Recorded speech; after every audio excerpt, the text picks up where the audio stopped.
Hello, everyone. Today is May 19th, 2021. This is the Kubernetes Data Protection Working Group meeting. So today we have a few things on the agenda. Shanchana gave a presentation at KubeCon about the Data Protection Working Group. And we got some questions. So we will first discuss this question that we got there. And then we'll go over some caps. Okay, so let's get started. Is Martin here? Yes, I'm here. Hi, welcome. You want to talk about your question? Well, the question is already known because it's actually about external data. So that data that is not inside your cluster. It might be more complicated or simpler if you think about cloud provider provided resources. So databases provided by a cloud provider that you access from your cluster, for example. Okay. Okay. So currently, how do you protect your workloads right now?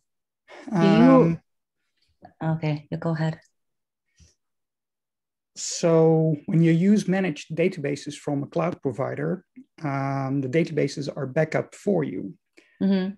But that doesn't ensure that you can restore your application to a consistent state. So that's the big problem. Oh, really? Okay. Oh, I thought there was I was actually just reading this because I'm not really familiar with how this works. I was just reading this, this is Amazon RDS. It says that you can also perform a user-initiated backups. I'm not sure if that helps. So you're saying you are actually using this automatic one.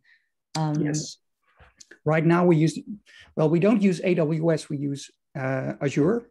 Okay. I work for the Dutch government, and the Dutch government has a special agreement with only Microsoft, so we can only use Azure. And Azure isn't as complete in its services as Amazon is, unfortunately.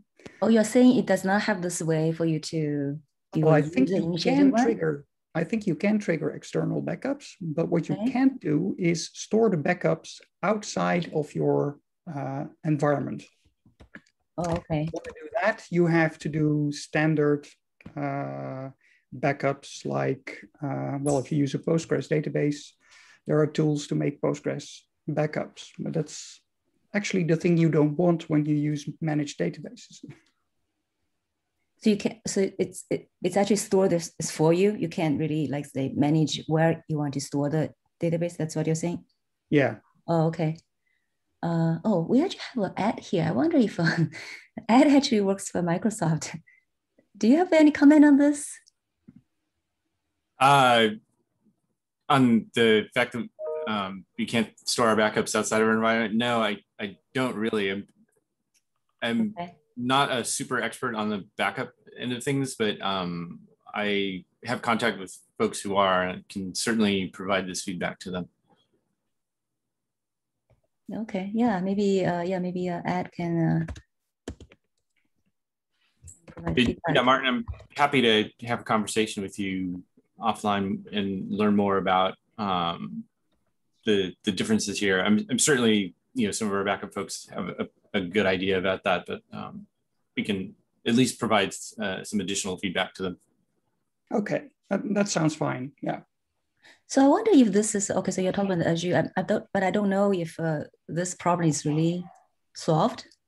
If we are using AWS, that I'm not sure. I don't really have experience with this. I'm not sure if anyone else on this call have any experience dealing with this cloud managed service. Yeah, I can jump in here. Okay, great. So what we do is, I'm Tom from Kasten by Veeam. What we do is we treat it like a snapshot. So we treat the cloud provider API as like a snapshot. And then what we do is we do a logical you can go through and do a restore of that snapshot separately, and then do an export of that data using a logical dump.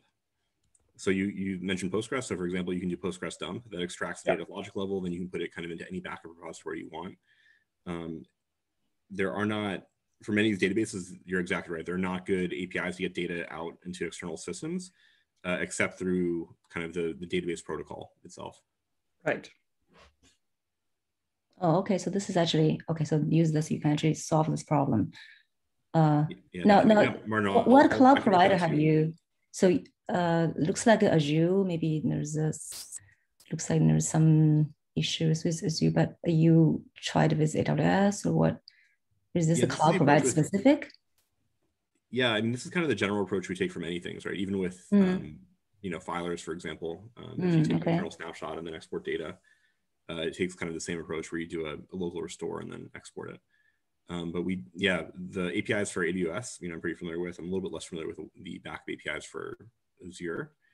But with AWS, they have a pretty rich suite of backup APIs that you can take snapshots of your systems. You can do things on schedules.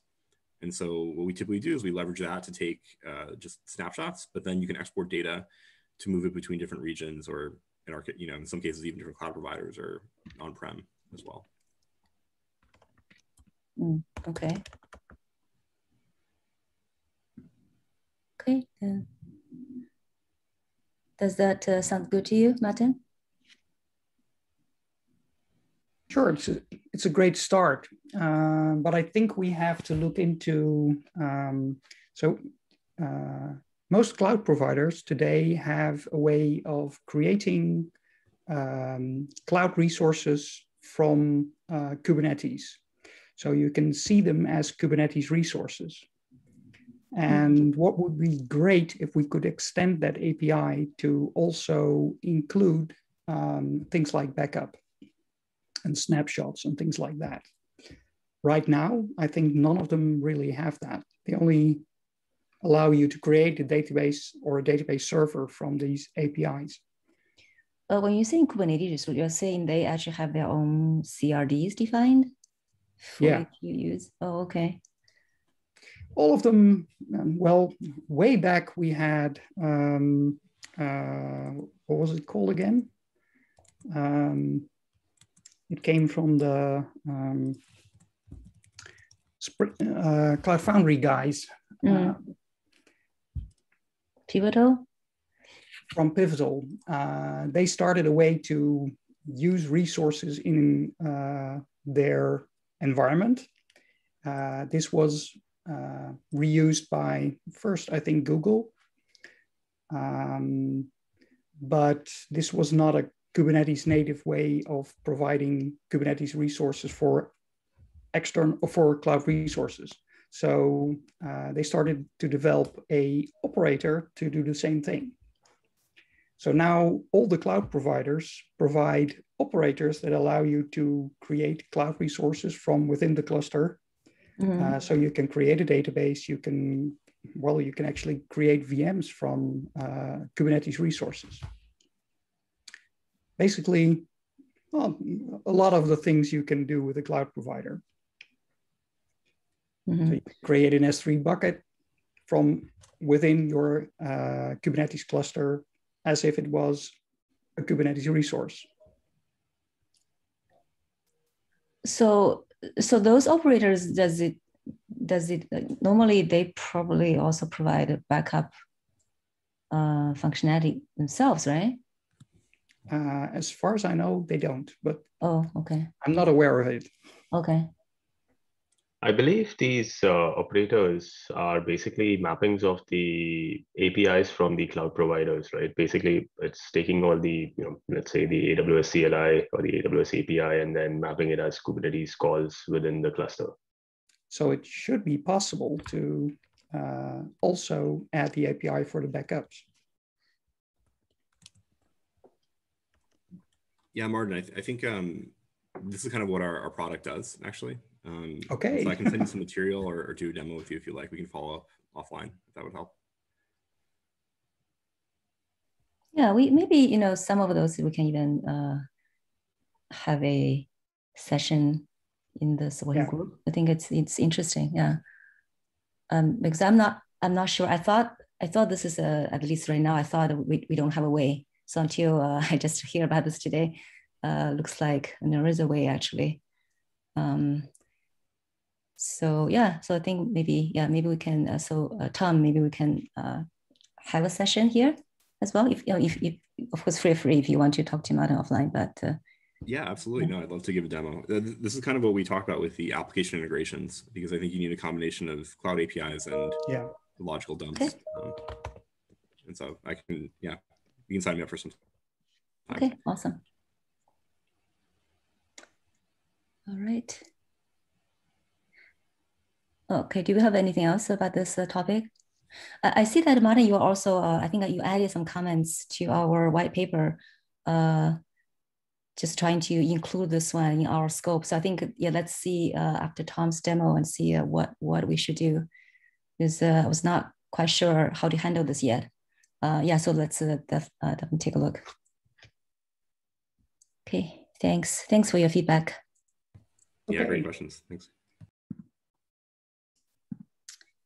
Okay, do we have anything else on this topic? Anyone else? If not, we move on to the next. Okay, so yeah. Could you give me sharing power? Oh, sorry. Let's see.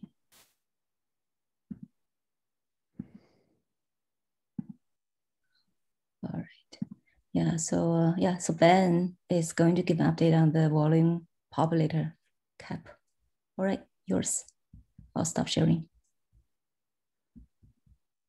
It actually let me cancel your sharing. Yeah. Can you see that? Yeah. Yeah, it said, do you want to preempt, yes. Do you want to preempt the screen sharing? And I said yes. And it just did. Okay. Yeah. No okay, problem. So we merged an update to the volume populators kept last week, but only after a significant design change. And I wanted to sort of socialize here what the design change is and what the plan is to sort of stave off any confusion about this, because I think when people first hear about it, they're like, what the heck? So, in short, the plan is we're going to be replacing the data source field with a new field called data source ref. KEP 1495 was the original volume data source KEP. It's been updated for 122. Here's a link to it. The reason for this is that it was not possible to proceed with the original plan and at the same time guarantee that no workload anywhere on Earth would be broken. Now, we had been confident that like the probability of anyone's workload being broken was like very, very low, but the current stance of the Kubernetes API team is it has to be 0. We can't even risk it. So we came up with this new plan with the help of the Kubernetes API folks. So I'm going to outline what the plan is over all the different releases. So in 122, we're going to introduce a new alpha field called data source ref. It's going to be controlled by the existing any volume data source feature gate. We're going to add backwards compatibility logic to Kube API servers such that, you know, if you have clients using the new field and clients using the old field, everything interoperates in exactly the way you would expect without the potential to break anything that already exists. So there's a lot of thought went into how to do this right, and the KEP spells it out if you're curious about the details. We'll document this as a new alpha field, and in this time frame, I expect to update the existing volume populators implementations to use the new field so that you'll have to switch on this feature gate in a Kubernetes cluster to actually test a volume populator, but that's how it is today already. So that's not going to be too new. It's just more code to write. The plan is in 123, then this feature would move to beta. The feature gate would default to on at that point, and we would update the docs. Excuse me, Ben, do you actually have a slide that shows exactly how that field look like? Because I don't know if everyone realized what this one means for volume snapshot.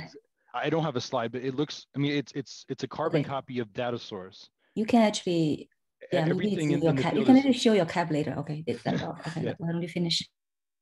Everything in the field is identical to the data source field. It just has a different name, and it has different semantics, such that if you put garbage into it, unlike today where your garbage just gets ignored, you will the garbage will either be accepted or you'll get a rejection error, and it'll throw out your PVC. So you'll never have a situation where the user input will be ignored. You'll either get a success or an error, and then if you get a success, you know, the results will depend on exactly what the data source is and whether the populator is installed and all the current considerations that you have with the old design. So, and I'm happy to go into detail on how this is going to work if we want to discuss it, but I just wanted to lay out the initial plan. So in the 128.3 timeframe, this would mean the volume populators would be usable on production clusters because the feature gate would be turned on, and that would be the release coming in the winter time, I think. If all goes well in 124, the new feature would move to GA. What that means is the feature gate, you can't disable it anymore. It would just become baked into Kubernetes. We would deprecate the data source field, but it would continue to work as before. As part of the deprecation, PVCs submitted with data source fields would start to get API warnings saying like, hey, I'll accept this request, but by the way, you're using a deprecated field, you should consider using the new field. And the warning would sort of spell out the change that we had made. And at this point, we would update the Kubernetes documentation to stop mentioning data source and just tell people use this instead going forward.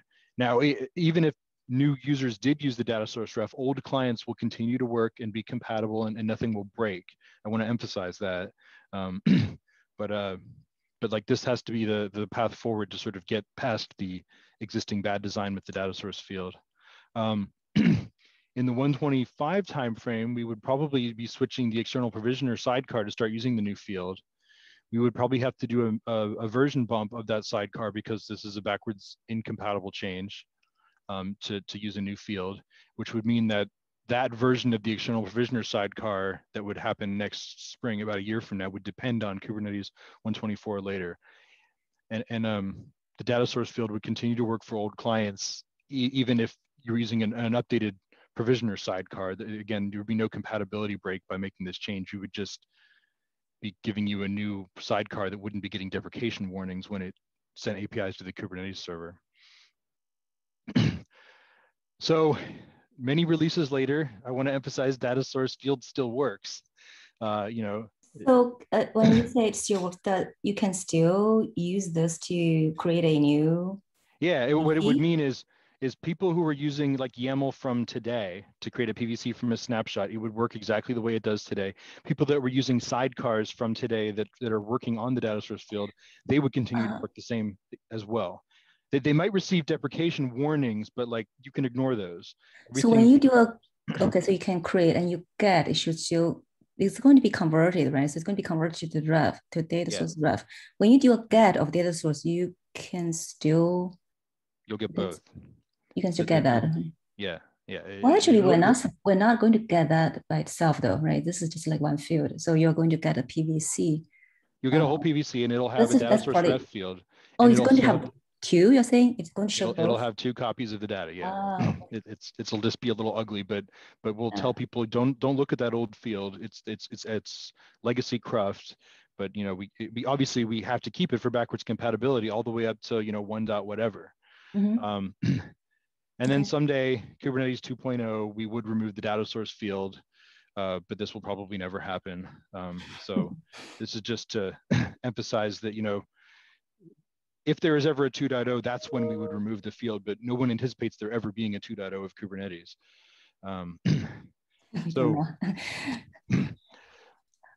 Okay. So that's the high level plan of the next 4 releases and how we would roll out this new field. But like I said, the details of the exact semantics of the new field are spelled out in the updated KEP. Hey, can you show how that API look like? I just want to remind everyone. Not sure if folks realize what this means yet. Yeah, there's not actually an example of it in the. Maybe you just go to that data source in Kubernetes APIs. Types are go. Maybe just. Do you happen to know what to search for? Do you want to hunt it down and share? Okay, share let me find it. Yeah. You have not submitted any PR yet, right? Right now it's just right. The CAP is approved for 122. So API guys are happy with this, and they see this as the future to sort of get out of the mess we're in with the existing data source field. I need to write the code and get it approved by the API guys and the storage and us, the storage people. We all need to make sure that we're on the same page about this. but the understanding is that the way that the existing data source field was implemented, we made some mistakes along the way, and we shouldn't have been ignoring user input starting at around 115. We should have stopped ignoring user input when those features went to beta, and we didn't. And because we didn't, we're stuck with this weird semantic that it's possible some clients depend on, and therefore we can't get rid of it. Okay, so maybe I will share. I don't know if this is that clear. It's just showing you how the API looks like. Maybe this is not that clear. Well, so this is basically what Ben was saying is right now, this is the persistent volume claim spec. Here we have a data source. So currently this data source can either be a volume snapshot, so that when you create a volume from a snapshot, right, this is the data source, or it can be a PVC when you are doing a cloning, create a PVC from a PVC, or there's any volume data source that Ben has been working on for the volume populator. So what we'll do here is we'll copy this field data source. So line 459 will get cloned, and there'll be a second field with the same type called data source ref. We'll probably update the comments to remove any reference to custom resources in the old field because we won't support them. And those will all be moved to the new field. And then there will be compatibility between the two. So it's such that if a client specifies one, the contents will get copied to the other, in the way that you would expect. And so clients that are consuming either field will always see the right values. And it will be impossible to have different values for those two fields. They'll always either be blank or have the same contents. Right. So this is so I wonder, maybe people don't really use this field for restore, backup restore, because, or at least not everybody. No, it's not for every storage system. I'm okay, sorry, so basically this is for this is how you create snapshots, and this is how you clone snapshots and clone from existing volumes. Right. So this is, yeah. So this is the example, right? This is just a data source field. When you create a PVC, you specify data source field. Now this is the example, you take the volume snapshot. But in the future, Ben is going to add another one called data source ref. Well, yeah, so what will happen is if you submit this exact YAML to a future Kubernetes server like 1.24 or 1.23, it will accept this YAML, but the object that gets created will have a second copy of the data source called data source ref. So data source will be left alone. There'll be another field called data source ref with the same contents. Therefore, if an old client looks at it, it'll see the data source that it's expecting. And if a new client looks at it, it'll also see the new field.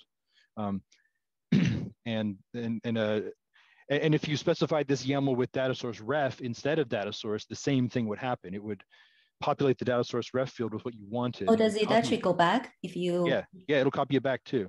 Okay. The you crucial thing. Okay. Yeah, the crucial thing is if you specify something other than a PVC or a snapshot, today in the data source field, what happens is it just gets ignored. Like you never specified anything, you get an empty volume. If you try to do that with the data source ref field, it will either accept it and preserve the contents, and then you'll get a PVC with that data source set. Or if it's invalid, you will get the whole thing will get rejected. But under no circumstances will you get an empty volume if you put something in the data source field, in the data source ref field of a new PVC after we've implemented this code. And that's the semantic that we wanted to have all along with the data source field, and we somehow ended up not getting. Because if someone puts something in the data source field, clearly they don't intend to get an empty volume, but they do today. So yeah, and then and also this so we'll start the deprecation notice probably in 1.24. 124. Yeah, when this feature reaches GA, which is 124 at the earliest, it could be later. It could be later if things go a different path. Okay. Right. Okay. Is this clear to everybody? I just want. I thought it's important for Ben to talk about this. Because, when I first saw this one, I was a little surprised and worried that what will happen to this data source field. But I think it's okay. Yeah, this will not be removed. Even the API guys admitted that like this is a little gross, but like we had a long list of other alternatives, and you can go back and look at the discussion in the CAP if you're curious. All the other alternatives were worse than this. So, so this is the best we were able to come up with. Okay. So I wonder, actually, do people use this field during restore? Maybe not necessarily actually using this. The which field? Restore path. The data source field? Right, because when you do backup restore, do you actually? I mean, not all the time. Maybe sometimes for the cloud provider they can use this, but for populators use this field and external provisioners use this field. Right. I know. I'm talking about like backup software. I was just talking about regular. Yeah, like we don't use this. We don't do it this way. But I mean, if it's like cloud provider, okay, you can totally just use this. If there's backup software today, I mean, there's no support for any kind of backup API built into Kubernetes yet. So anything that does backups is built on top of PVCs. So they create empty PVCs or they take existing PVCs and they shove data into them through the normal mechanisms. They don't use the data source field. We are hoping someday to have a built-in backup restore API in Kubernetes that would use this, but that's sort of would depend on having the volume populators mechanism working at all. But I think it's for cloud providers, actually, they can just use this field. Yeah. I mean, depending on the storage system, that's what I mean. So if it's a cloud provider, you can totally use this field to restore. If they've implemented their restore process as a volume populator, they would do it that way. If they, I'm talking about right now existing, right? Yeah, if they're using something other than a volume populator, they would not use that field today, ever, because it wouldn't do anything. No. I know there are people who actually use this already, but it's just, of course, that's only for cloud providers. But anyway, I was just trying to see if there were any feedbacks from this group. That's why I was asking this.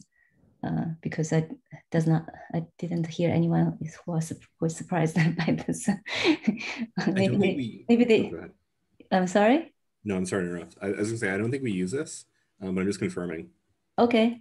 Do you not use it? But I think for cloud providers, you actually could use this, right? You don't need to use this field. So if it is like for like AWS EBS, you can just use this directly. Can you? You don't. I don't believe so. I will mention that, like, you know. No, I'm just asking like other providers. I don't know, because I know some people actually. I know like there are other backup vendors who actually just leverage this. Well, okay, actually I know Valara actually use part of this for one of the plugins. So I just checked. We actually do use this, so I'm gonna have to follow up there. Okay. Do you use it for your backup process or for your restore process? Restore, of course, restore. No, not back. Restore, right? Well, this is the query PVC. I was just going to mention, you know, NetApp has a backup and restore product, and we of course use snapshots as part of our backup process. But when we do a restore, you just take a PVC and shove data into it. There's no. Yeah, that's normally that's because NetApp is also the same, right? Not a cloud provider. I'm just saying, like, for example, if you look at the Valara has a Valara plugin for CSI. If you use that one for AWS EBS. I believe maybe I don't know if I have a. Are they running modified versions of Kubernetes? Because what I'm getting at is no. Kubernetes will delete whatever you put in that field if it's not a snapshot. No. I'm saying is they are going to create a PVC from a volume snapshot using exactly this type of YAML file. From a volume snapshot. Okay, I'm sorry. Yeah. I'm not saying I'm not talking about volume populated because that's not out there yet. Right? Okay, so I'm not talking about when you said backup. Yeah, backup. Yes, they use that. So, but that's just for that. But then that's not going to work for other storage systems. Well, the snapshot is actually local, right? So that's just not right. That's what I'm just saying. That's why I was asking if anyone actually is already Right. has already been using. I'm just thinking that some backup software actually use this for some code path. That's Right. all I'm trying to say. I was just. If you're representing your backup as a Kubernetes snapshot, then of course you would do it that way. Yeah. And you can absolutely do that. Yeah, so what we do here is actually we use this as part of backup. We take a snapshot of the volume. Okay. And then if we need to extract the data and push it to a backup repository, we then do a restore using this mechanism and then extract data if needed. That's, that's kind of one workflow. Okay. Yeah, so that you just want, so that now you hear what Ben is talking about, right? So just to be aware, some changes coming for this field. Definitely, yeah. Yeah. Thanks, Ben. Thanks, Xing. Okay. Anything else? Any other questions regarding this change? Could you share those slides, Ben? Are they in here? I can, although it's on a NetApp server, and the link will self-destruct in 30 days. So yeah, I'll put the link there and make sure to copy them. Maybe you can just make that like a Google Slides or something. It's on a Google Doc. Or no, actually it's a SharePoint. That's why it's weird. Oh, SharePoint. Okay, yeah. It's on a SharePoint. Okay. I can share it. Absolutely. It's just it'll only be good for 30 days. I can copy it out if needed. Thank you. Yeah, why don't we just make that a Google Doc, Google Slides? I'm not as familiar with Google Slides as SharePoint. Oh, you are not? Okay. If you why don't you provide that here? Then I can convert that to a Google slide. Okay. Okay, thank you. Okay, so that's this first one. And then I just want to give a quick update on the container notify cap. So this cap, we actually got an approval from team API reviewer, so which is good. So we made some progress that we actually, so he actually gave a look good to me. So right now we are waiting for review from Signode. But we, passed the merge deadline. So this is going to be 1.23, but we want to get this cap merged early. We don't want to wait until the merge deadline. So that's this one. And then for Cozy, I just want to give a quick update. So that cap, it's a very big cap. So we didn't make the merge deadline, but then we realized that all the development work for Cozy actually happened out of tree. So we don't have to be restricted by this merge deadline actually. So we can actually continue to work on this, continue with the API review, still trying to get this one in 1.22 timeframe. So that's the status for Cozy. Yeah, because this is a really big cap and did not get time to resolve all the concerns from API reviewers last week. Okay. Anything else?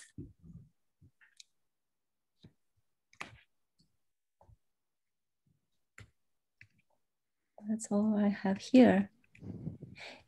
Hey, Tom, I actually missed your talk. You want to give just talk about what is this talk about? Yeah, definitely. So we added ransomware to our product, but this was obviously a vendor neutral talk. So we just talked about how to build this kind of on your own. And so what we described is how to create immutable backups in S3 using the different advanced locking APIs that the S3 protocol provides. We've also tested it with many different providers that have the S3 protocol, and it seems to work with the ones we've tested. But obviously, like different, if you have your own version of S3, maybe you don't have to implement all the locking APIs. but I think it went pretty well. We had good attendance, some good feedback. But yeah, this is kind of a mix of a fairly technical talk. So we dive into the exact APIs you need to use if you want to have immutable backups in S3. And this is okay, this is S3 compatible. Okay, so this is only for S3. So those are like S3 specific APIs that you're using there? They are, yeah. And so for example, we have our own storage engine in S3, kind of similar to Restic. And so we've added these support for understanding these APIs and be able to restore. And so with that, you can get protection from ransomware, because once you write, and if you treat the blobs immutably, you cannot overwrite them or delete them. And so you can have permanent backups that will last for some retention period if you use S3 as a target. We added this to our S3 storage engine. You could do something similar just on your own if your backup is an individual blob, but you could also do this with something like Restic. Yeah, I think the second half goes into the actual kind of APIs. Okay.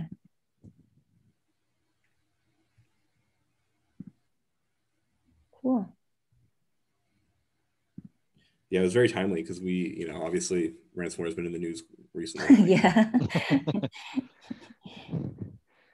That's true. Yeah. But the APIs in S3 are pretty cool, actually. Like they give you everything you need to build this out. Mm-hmm.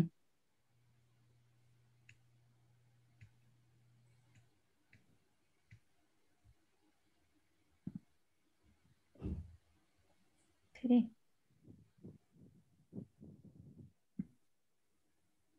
Yeah, Xing, how was, I couldn't attend, but how was CDM Day, Cloud Native Data Management Day? Yeah, it was actually went well. Well, I didn't attend all of them. The time is just I know, yeah. too early. So I pretty much just like attended my own sessions. I think I listened to a couple afterwards. Yeah, but I think the attendance, I think it's like there are 600 people altogether. Yeah, so I think it overall definitely went well. Yeah, we got some good feedback. People seem to really like it. So I think we'll probably do it again. Yeah. Okay.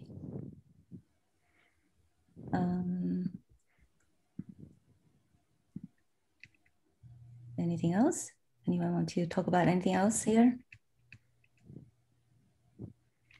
KubeCon or other things? KubeCon CFPs for North America are due on the 23rd. Oh, yeah. Is that Monday or is that Sunday? I forget. Yeah. End of this week. End of this week, that's right. And hopefully that will be in person. So we'll see how that goes. Well, yeah, it seems like people have already said it will be. Yeah, that's the plan, right? I was just hoping that nothing weird happens before that. But right now, at least in the US, seems like it's going into the positive direction. So everybody is getting vaccines. I shouldn't say everybody, but a lot of people are getting it. So it's good. The rumor I heard was that the mayor of LA has to make a call sometime in June. Oh, for what? Be the final confirmation. Oh, for whether we can go ahead with the in-person conference? That's right, yeah. But I think some of these things take so long to plan that people are already booking things up and planning for it to be in person. Yeah, so I think California is doing well, right? What's the percentage, like the percentage of people who got vaccinated? I think they're doing relatively well. Yeah, I heard. So certainly by the time KubeCon happens, I don't think vaccinations in the United States will be a problem, but people coming from out of the country, I could see there being issues even by the fall.